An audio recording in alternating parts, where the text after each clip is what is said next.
بسم اللہ الرحمن الرحیم۔ اللہ کے نام سے جو بڑا مہربان نہایت رحم والا ہے۔ اقرأ بسم ربک الذی خلق۔ اے نبی پڑھیے اپنے رب کے نام کے ساتھ جس نے پیدا کیا۔ صدق اللہ العظیم۔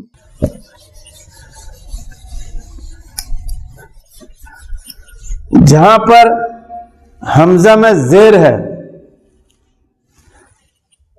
یہ ہے، اس کو ابھی ہم الف کہیں گے، اس میں جہاں زیر لگ جائے گا تو ہو جائے گا حمزہ زیر ہو جائے گا۔ الف میں جب کوئی طرح کا حرکت ہوتا ہے تو وہ اس کا تلفظ بدل جاتا ہے۔ الف کے اندر نیچے اگر زیر لگ گیا ہے تو ہم اس کو کہیں گے حمزہ زیر، حمزہ زیر ای، حمزہ زیر ای۔ اس کے لیے ہم لوگ کیا کیے ہیں؟ حرف اکار کا استعمال کیے ہیں۔ یہ حرف اکار کا استعمال کیے ہیں۔ اسے با زیر حمزہ زیر ای، با زیر بی، تو با زیر بی کے لیے ہمارے حرف اکار با کے لیے با کے لیے با اور زیر کے لیے بی۔ سمجھ میں آ گئے؟ جہاں پر زیر ہے تو وہاں پر اس کا جو ہے اس کو ہم وہاں پر حرف اکار استعمال کیے ہیں۔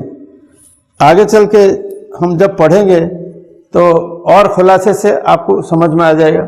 اچھا، واو ہے، یہ ہے واو۔ یہ واو میں اگر ہم زبر دے دیں گے،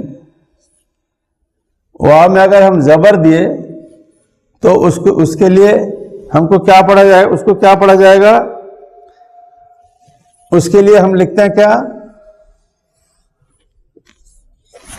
واو، واو زبر، واو زبر وا، واو زبر وا۔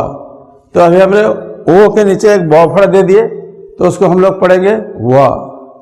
بات سمجھ میں آ گئی؟ ویسا ہی دیکھیے، یہ یا ہے، یا کے نیچے اگر ہم زیر دیتے ہیں تو وہ کیا بن جاتی ہے؟ یا کے نیچے اگر ہم زیر دیے تو وہ ہوگی ی۔ اس کے لیے ہم لوگ یا کے لیے ہم لوگ یا لیے، یا، اور زیر کے لیے یہاں پر حرف اکار دے دیے تو یا زیر ی، یا زیر ای نہیں، یا زیر ی۔ بات سمجھ میں آ گئی؟ اس کے لیے ہم لوگ حرف اکار کا استعمال کیے ہیں۔ اسے یہ ہے الف، اس میں اگر میں پیش دے دیا تو وہ ہو جائے گا الف نہیں ہے، حمزہ پیش او، حمزہ پیش او۔ جہاں پر ایسا حمزہ پیش رہے گا ہم لوگ وہاں اس کو او پڑھیں گے، اور اس میں استعمال کیا ہوا ہے؟ حرف اکار، حرف اکار کا استعمال ہوا ہے۔ جیسے ابھی میں پہلے ہی بتایا تھا، یہ تو حمزہ لیا، ابھی ہمارے با لیں گے، با میں اگر ہم یہاں پیش دیں گے تو ہو جائے گا بو۔ حرف اکار کا استعمال ہم لوگ کیے ہیں۔ جہاں پر اس طرح کا جہاں پر دیکھیں گے واو ہے، واو میں پیش ہے، با میں پیش ہے، تا میں پیش ہے، تو وہاں اس کو آپ سمجھیں گے، جو یہ وہاں آپ دیکھیں گے وہ حرف اکار کا استعمال ہوا رہے گا۔ اب تک ہم لوگ جو اڑیے کا ماترا، آکار، ایکار، اوکار، ہرسوکار، دیرگھوکار، ہرسیکار، دیرگھیکار، اس کے بارے میں ہم لوگ اب تک جانے۔ اب ہمیں اور ایک بات کی طرف جائیں گے۔ عربی میں ایک حرف ہے عین، عین، یہ ہے عین، عین۔ اس کو دیکھیے حلق سے نکالنا پڑتا ہے، عین۔ آئین غائن ہم لوگ اردو میں پڑھتے تھے، آئین غائن، وہ آئین غائن نہیں ہے۔ دیکھیے عین غین حلق سے بولا جاتا ہے. تو اس کے بھی آپ لوگ پریکٹس کریں گے. انگریزی میں کہا گیا practice makes a man perfect. جو شروع میں کہہ نہیں پاتے ہیں اگر اس کو بار بار کہنے کی کوشش کریں گے تو پھر کہہ پائیں گے. اور جو ہمارے مدرسے میں جو پڑھنے والے بچے ہیں جو بھی عربی پڑھیں گھر میں پڑھیں ان کو پہلے جو استاد ہیں ان کو ایک ایک حرف کا جو ہے تلفظ سکھاتے ہیں اور ان کو بتاتے ہیں کہ کوشش کرو. اور ایک بچہ بار بار کوشش کرتا ہے تو وہ اس میں قابو پا لیتا ہے. اور ہم لوگ بھی بچپن میں وہ آخوندی صاحب سے پڑھے تھے تو ہم کو پڑھائے تھے علی پیس ہو بے پیس بو تے پیس تو. اب وہ چلتا تھا کیونکہ ان کو بھی بیچاروں کو عربی معلوم نہیں تھی. جو ان کے استاد سے سیکھے تھے وہ بولتے تھے. مگر پھر بعد میں جب وہ لوگ عربی جاننے والے ہوئے تو وہ پھر بتائے کہ نہیں بھائی جس کو ہم لوگ الف بولتے ہیں وہ عربی میں الف ہے. ہم لوگ بولتے تھے الیف. الیف نہیں اس کا نام ہوتا ہے الف. اس کا نام ہوتا ہے الف. تو اس کے بعد جو تھا بے وہ بے جو شکل ہے بے کا جو شکل ہے بے کا یہ جو شکل ہے اس کو اردو میں بولتے ہیں بے. مگر اگر آپ عربی کو جائیں گے تو عرب والے اس کا نام دیے ہیں با. تو جو عرب والے جو نام دیا ہر ایک شکل ایک حرف جو ہے ایک شکل ہے ایک پرتیک ہے اس کا نام دیا گیا ہے. تو اس کا نام عرب والے دیے ہیں با تو ہم کو با کہنا پڑے گا. تو ہم لوگ جس کو کہتے تھے عین غائن اردو میں تو ایکچولی میں وہ عربی میں ہے عین اور غین. اس کو حلق سے نکالنا پڑے گا. تو عین کے لیے ہم لوگ اڑیا کا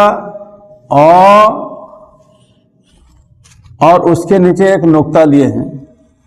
جہاں پر ایسا کسی بھی حرف پر اڑیا کے یہ نیچے جو کے نیچے اگر یہ نقطہ آئے گا تو ہم سمجھ جائیں گے جو یہ عین ہے. یہاں پر عین کا استعمال کیا گیا ہے. ویسے اگر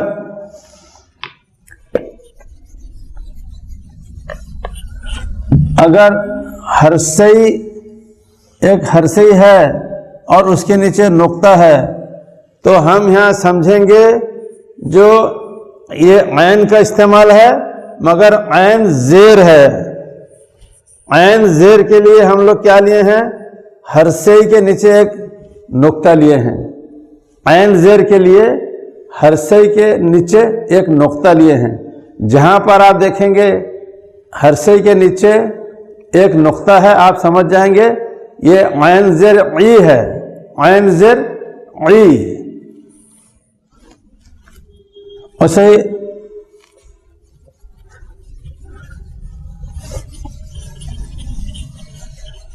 ویسے ہی جب عین کے اوپر پیش ہے تو اس کے لیے ہم لوگ کیا کیے ہیں ہرسو اور اس کے نیچے ایک نقطہ. جہاں پر آپ دیکھیں گے ہرسو کے نیچے نقطہ ہے آپ وہاں سمجھ جائیں گے یہ عین پیش ہے. آپ جو ٹرانسلیٹڈ قرآن ہم لوگ ابھی آپ کے سامنے آپ کو دیے ہیں اس میں آپ دیکھ لیں گے کیونکہ اوپر عربی ہے اور اسی کے مخرج کے ساتھ جو ادائیگی ہوتی ہے اسی کو ہم لوگ اڑیا میں لکھ دیے ہیں. آپ لوگ اس کو کمپیئر کر کے دیکھیں گے وہاں اگر عین پیش ہوگا عربی میں تو یہاں دیکھیں گے اڑیا میں ہرسو کے نیچے ایک نقطہ دیا گیا ایک بندو دیا گیا ہوگا. اب آئیے غین. غین کے اوپر ایک نقطہ دینے سے وہ غین ہو جاتا ہے غین. اچھا وہ غین میں اگر ہم زبر دیں گے تو یہاں پر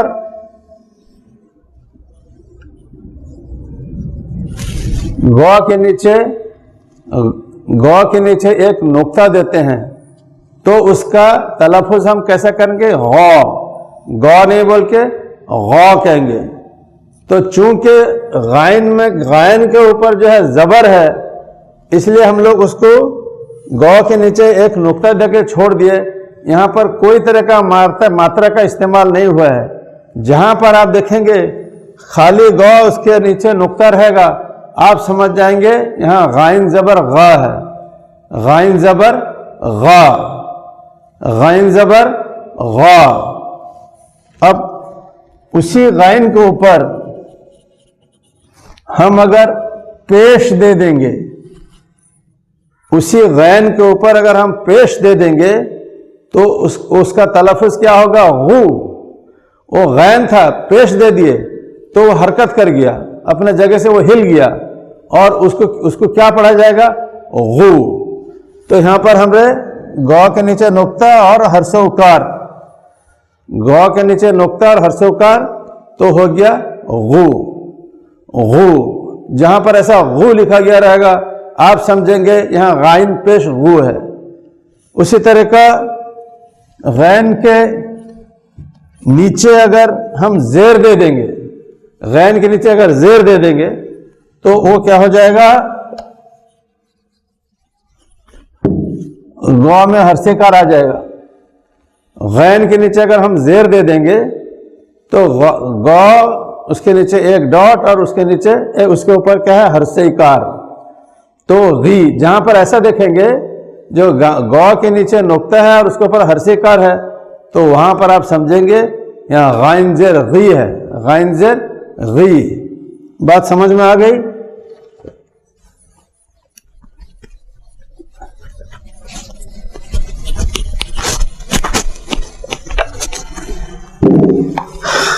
اب دیکھیے اسی عین, یہ عین ہے اور اس میں ہم ایک الف جوڑے اور اس کے اوپر ایک زبر دے دیے. عین الف زبر, عین الف زبر, تو کیا ہوگا؟